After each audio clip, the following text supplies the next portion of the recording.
Hi guys! Nandito nga pala ako sa Matabungkay, Lian, Batangas. Nandito ako sa Balsa. Yan. Nakopo ako ngayon guys sa Balsa. Ikot ko lang kayo guys. Ito yung itsura ng Lian, Batangas. Ayan.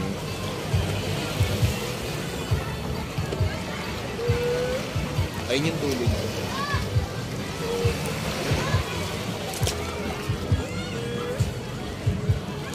Ayun naman yung sa kabila. Doon naman yung cottage namin. Sa gitna.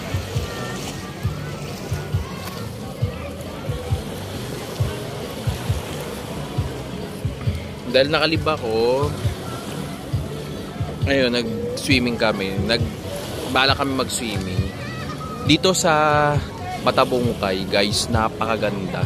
The best yung nila, yung beach. White sand.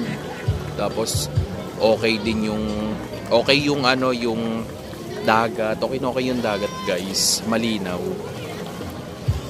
Ayun, guys. Share ko lang sa inyo.